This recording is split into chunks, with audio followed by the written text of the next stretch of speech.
All right, okay. I can't sit idle at this one, man. I really can't. Before I get to this game of news, I have to talk. What is going on? Welcome back. So, I'm gonna have Mark Cerny help me out with this video as well and educate the masses as well. Sound good?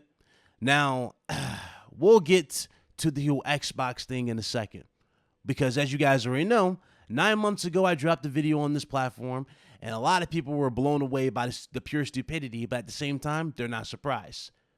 But dudes were making a big deal out of the PS5, removing a side panel, obviously, and changing the SSD. This was a big deal that a lot of people were claiming was going to break the system, and they were not fans of whatsoever. Again, more on that in a second. Don't you worry. You stick around for that. We're going to move those over to the side. But first, I have to tackle the dudes in my own camp. That's right. I don't know where you dudes get this energy from, especially when I break down news or I talk about stuff, especially on Fridays. But like me and Blaze were talking about, and we're having a very calm, cool conversation about. Again, it wasn't game changer or game breaking for Sony, but it was definitely not a good look on Sony's part. The fact that they had a beta program out here to have us test the SSDs for them, as opposed to them having a set list of SSDs to actually, look out for. There's a reason why me and Blaze said this. Because there should have been a system in play for SSDs that they recommended out the gate. But again, they didn't have that. They had, us be beta testers. And of course, dudes were like, oh, we don't have to beta test anything. I bought 4 SSDs for about $70. I don't need to spend $200. What are you talking about? You're out your mind if you think you have to spend $200 for an SSD for the PS5. Okay. Mark, would you please explain this to him, please? And I'll get to this in a second. Mark, please take it away. Back to the dream. Thanks to all of that surrounding hardware, our 5.5 gigabytes a second really should translate into something like 100 times faster I/O than PS4 and allow the dream of no load screens and super fast streaming to become a reality. Having said that, expandability of our SSD is going to be quite important. Flash is costly, and you may very well want to add storage to whatever we put in the console. Now, the kind of storage you need depends on how you're going to use it. If you have an extensive PlayStation 4 library and you'd like to take advantage of backwards compatibility to play those games on PlayStation 5, then a large external hard drive is ideal. You can leave your games on the hard drive and play them directly from there, thus saving the pricier SSD storage for your PlayStation 5 titles, or you can copy your active PlayStation 4 titles to the SSD. If your purpose in adding more storage is to play PlayStation 5 titles, though, ideally you would add to your SSD storage. We will be supporting certain M2 SSDs. These are internal drives that you can get on the open market and install in a bay in the PlayStation 5.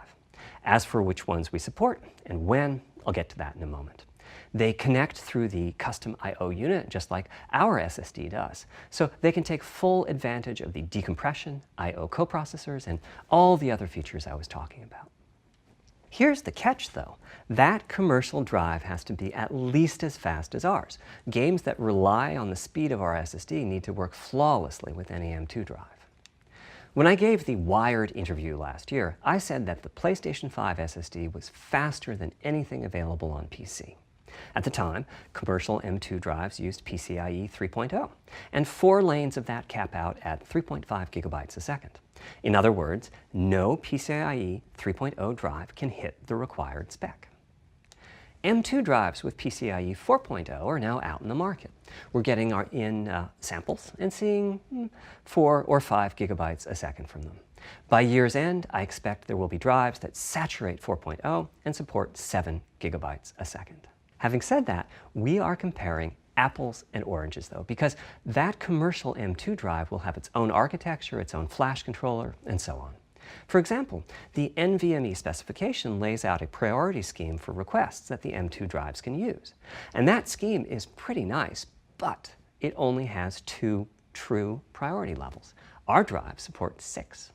We can hook up a drive with only 2 priority levels, definitely, but our custom I/O unit has to arbitrate the extra priorities rather than the M2 drive's flash controller. And so the M2 drive needs a little extra speed to take care of issues arising from the different approach. Yeah. Now let's break down what he's talking about. The SSDs that you guys are talking about, these cheap ones, which is what me and Blaze are making an issue about, right? The SSDs you're talking about use PCIe 3.0. PCIe 3.0 SSDs are not compatible with the PlayStation 5, as those SSDs handle about 3.5 gigabits of speed. PlayStation 5 requires a minimum of 5.5 gigabits per second. But of course, Sony wants you to get the optimum option. And for the optimum option, those are the PCIe 4.0s. Those handle about 7 gigs of speed. Again, you don't have to get those ones, but they recommend, you know what I mean? They recommend kind of the optimum efficiency because you want the most out the games down the road. Now, the issue with that particular situation, granted, it's going to be a less of an issue. Let me go ahead and put that out there. It's going to be less of an issue as we get further in the gen.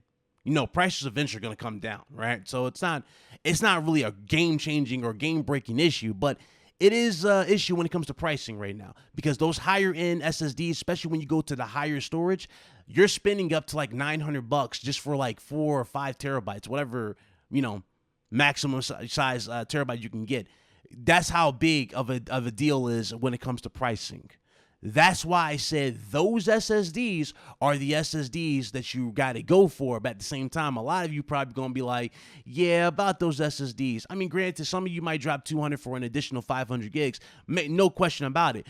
And I've already seen people go ahead and say, yo, I'm going to spend $900 on an SSD. So, I mean, I'm pretty sure some of you have already pulled the trigger on the, you know, the crazier higher end storage. Me, I delete a lot of games. You know what I mean? I platinum games. When I'm done with them at that point. I go all out with these games. So when I'm done. I delete them and I go and install another and I just keep it moving. That makes sense.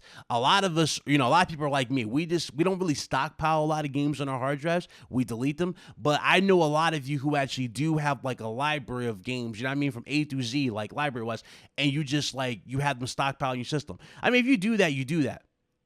But keep in mind, though, if you're going to do that, it's going to be very cost efficient down the road, or it's going to be, you know, costly right now. So throwing it out there. So to the dudes who act like I didn't know what I was talking about, even though I've educated a lot of you dudes about the PS5 when it comes to stuff like this, do me a huge favor. Stop. Hold that L and do me a huge favor. Stop acting like keyboard warriors on this platform when it comes to defending Sony.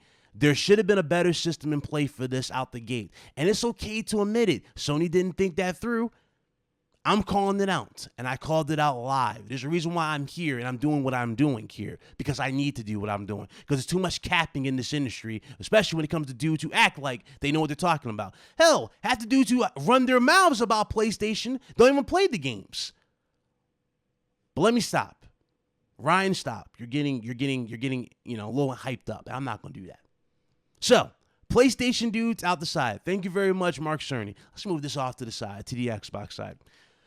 Why did the PS5 go this route? Why does Sony go this route with the standard SSDs? Again, the PS5 handles about 10 gigabits internally when it comes to overall speed. The PlayStation 5 is faster than the Series X. We've already established this. It can handle more on screen. It can stream in assets. It is a much faster system than the Series X. Series X going with the proprietary option. Like I said prior, I've said this on numerous shows. All the Xbox dudes can quote me, those who watch those shows. I've said it. I've given Microsoft props. They've had a better system in play out the gate because, you know, you had cheaper options for one, and it was simple. You can just plug it in the back of the system.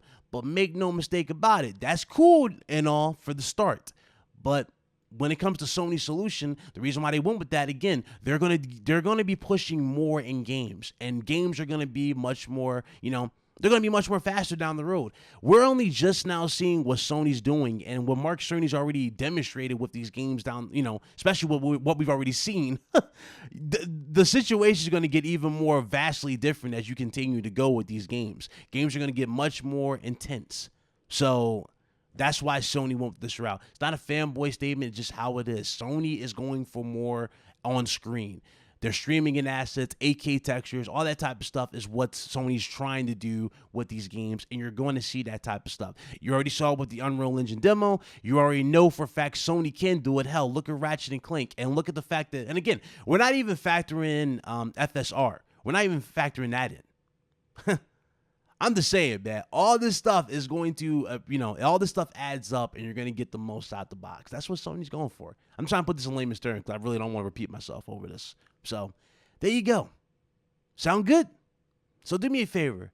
For the love of God, can we stop with this dumb argument, especially dudes who claim to build PCs for a living? You know, the dudes who like, the dudes who go on Google and literally look up something like an SSD, and then they'll give me the full-fledged definition of the damn SSD. I'm like, yeah, I know what the SSD is, my guy. Why are you posting this in my comment section like you know what it means? You don't even know what the hell half the stuff mean. And dudes claim that they build PCs together. If you build PCs together, and I hate to break it to you, a screwdriver, take it from somebody who builds a PC, because I built mine, but a screwdriver, like so, is a gamer's best, or it's a PC gamer's best friend at this point, because you're going to be doing a lot of screwing when it comes to this damn, the unit. Removing one screw is not going to break anybody's bank, and it definitely is not going to hurt anybody going down the road. It's really not for this system. So I don't know what's the point behind this. I really don't. You guys are really making a big deal out of plug and play versus one screw removal, even though we've done this with the PlayStation 4 when we removed the glossy finish of the PlayStation 4 to get to the hard drive. We did this with the PlayStation 3 on the side parts of the PS5. Yeah, I remember this. This is nothing new here. It's really nothing new. I mean, hell, do I need to go over with the Xbox when we had to remove the entire top part of the 360? Do we want to talk about that? I don't get it, man. I don't get it. You dudes do the most on the internet. You really do the most, and it's really pathetic, and it needs to stop. Seriously, stop, chill, relax. It's not that serious. It's video games. Play your games, chill, and actually relax. And for once, actually, matter of fact, I've really got to put a double stance in that. Actually, play your games before you start talking about stuff. Can we do that, please? Can we please get that trending? Come on. Can we really do that? That needs to be a gate right there. We need to seriously get dudes really out here playing games instead of running their mouths so much, because it's too much capping on this platform. That's it. That's the video. Yours truly. I said it. Take it however you want to take it, man. Let me know what you guys think in the comment section below. See you guys on the next one. I'm out of here, man. Jesus.